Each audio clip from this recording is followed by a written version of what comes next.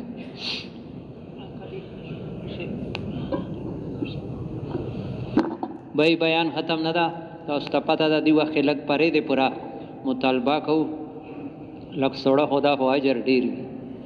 میں یو روایت کې راځي چې لیلۃ القدر نه بهتر اشپاشتا یو سړی الله په لارې کې داسې لاړ شي چې یا به اسلام دنیا کې پلاو شي یا وایي ما قبر جوړ شي، د شپې پرا یا لیلۃ القدر نه زیاته ده ودرځي ماشاءالله ګاټې دی ورونو کوئی نه نشتا سبا پته نه لګي چې بلې شو بي جمعې ته به څوک وي ودرځي ماشاءالله زړه ملګري همت وکړو جزاکم الله ودرځي علامو دنیا آخرت خاصه کوي دعا وته کوي یا الله څوک دا تقاضا پورا کوي ته دنیا آخرت خاصه کې کورونو کې خیرونه راواله اولاد کې راواله چاته محتاج ما کې ماشاءالله همت فرمائے بھائی همت کو چې بیا کم نه علام خوشاله کا علام دنیا آخرت خاصه کا و دې دینه علاوه نور کسان ما پسوي تقاضو ته بیا مونږ ته پته نه ولګي چې دا تقاضو ته لاړل کا پرې ته لاړل ورسته کا بیا پاسو بیان ان شاء الله تاسو ته به د سو ټیم ملويږي بیان اخره پورې وروي الله جزای خیر در کسه کسان نور لاړ شوي ماشاءالله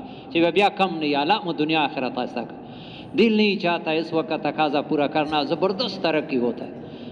ہاں عبداللہ ابن رواحہ جانتا ہے دل تمہیں اترنا ہوگا خوشی سے ہونا کلا کلا دا زړه ته خپل ځان ته دعوت ورکوو چې ته ویلې نه تیاری دا خلک تیاری څومره زوړه ملګري دي نه و چتیږي ودرځي ماشاءالله یو څو کسان نوره پاس وي کسان کم معلومیږي بیا دوباره بیان کې راتلل مناسب نه څه همت وکړئ ماشاءالله الله مو خوشحاله کا یا الله ته دنیا آخرت خاصه کې یا اللہ ٹھول وران کرونا اسم کے کورونو کے خیرون راواله اولاد کے کاروبار کے چاہتا ہے محتاج ماں کے ودر جورونا علام خوشحالہ کا یو لسو کسان نورا ودر جو ماشاءاللہ کہ بیا کمائی نہیں ہمت فرمائے بھائی۔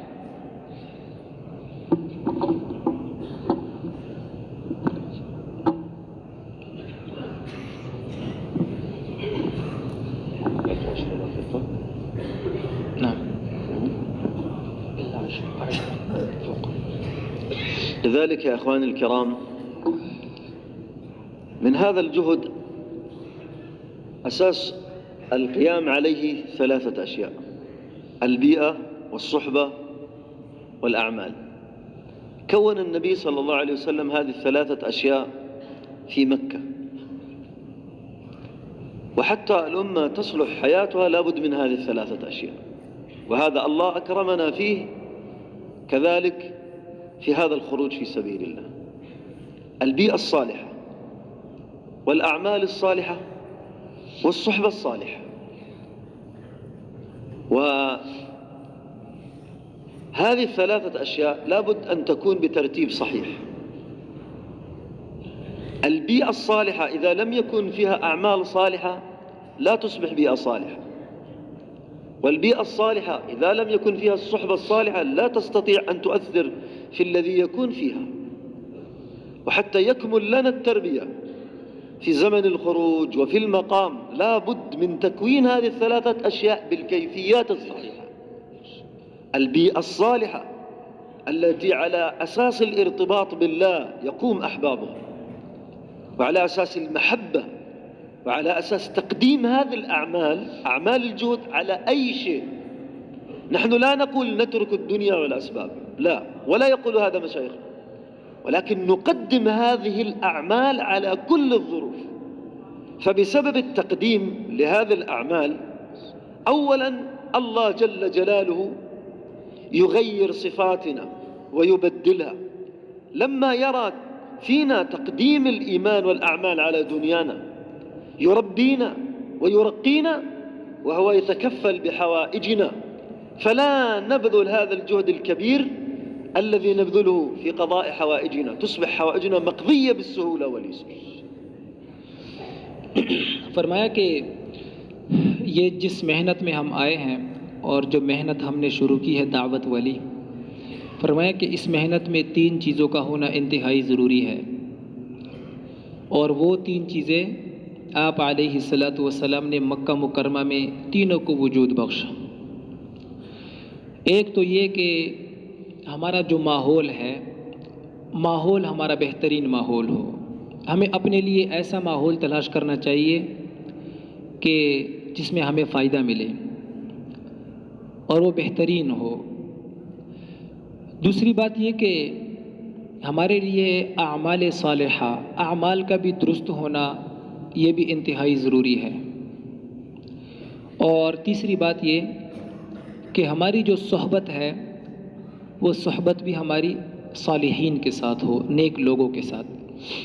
فرمایا کہ ان تینوں کا ہونا ضروری ہے، اور یہ تینوں اگر صحیح ترتیب سے ہوں گے تو پھر اللہ جل شانہ ہمیں صفات سے نوازیں گے، اور اللہ جل شانہ ہماری تربیت کریں گے، اللہ جل شانہ ہمیں ترقی بخشیں گے۔ فرمایا کہ اگر ماحول تو مناسب ہے لیکن اس ماحول میں اعمال ہمارے ٹھیک نہیں ہیں، اعمال صالحہ کا وجود نہیں ہے، تو بھی اس سے ہمیں فائدہ نہیں پہنچے گا۔ اور فرمایا کہ اگر ماحول تو ٹھیک ہے لیکن ہماری جو صحبت ہے وہ صالحین کے ساتھ نہیں ہے، ہماری صحبت ٹھیک نہیں ہے، تب بھی بجائے نقصان کے ہمیں، بجائے فائدے کے ہمیں نقصان پہنچے گا اس سے، اس لیے کہ جن کے ساتھ اٹھنا بیٹھنا ہوگا ہم پہ بھی اسی کا اثر ہوگا۔ تو فرمایا کہ یہی 3 باتیں اگر صحیح ترتیب سے ہمارے اندر پائی جائے جو کہ اس محنت میں انتہائی ضروری ہے، تو فرمایا کہ اللہ جل شانہ پھر ہماری حاجات کو پورا کریں گے۔ یعنی آج اللہ کے راستے میں جب ہم نکلتے ہیں تو جو چیزیں ہماری لیے رکاوٹ بنتی ہے کہ فلاں حاجت ہے، فلاں عذر ہے، یہ تمام کی تمام اللہ جل شانہ کی طرف سے پوری کر دی جائیں گی، پھر ہمیں اللہ کے راستے میں نکلنا اور اس محنت کو کرنا ہمارے لیے آسان ہوگا۔ تو کون کون سی چیزیں ہو گئی 3؟ ایک تو ماحول ٹھیک ہو، دوسری بات یہ کہ اعمال صالحہ ہو، اور تیسری بات یہ کہ صحبت ہماری ٹھیک ہو۔ نحن يا إخواني في هذا الجهد لا نشتغل بنسبة المخلوق، نحن نشتغل في هذا الجهد بنسبة أنه ينتسب إلى الله وإلى رسوله صلى الله عليه وسلم، ولا نلتفت لأي شيء آخر. الإخلاص يجبرنا أن نفعل ذلك، والذي عنده ضعف في الإخلاص هو يلتفت إلى فلان وإلى فلان وماذا فعل فلان وكيف تصرف فلان. نحن نشتغل بهذا الجهد فقط من أجل الله، نتجول، نتحرك، نزور، نخدم، نحرس، نسافر، نكون في المركز، نشتغل من أجل الله. فالإخلاص يجبرنا أن نقدم هذا الجهد على غيره. كل الذين قدموا هذا الجهد على جميع الأسباب الله قضى حوائجهم، وكل الذين أخروا الجهد من أجل أسبابهم تعبوا وما وصلوا إلى تحقيق أسبابهم ودنياهم وخسروا الجهد والله. لذلك صورة عظيمة جدا في حياة الصحابة رضي الله تعالى عنهم، صورة يعني مثال كان في زمن النبي صلى الله عليه وسلم. نختم بهذه القصة. قبيلة اسمها مزينة، هذه القصة يرويها ابن مسعود رضي الله تعالى عنه.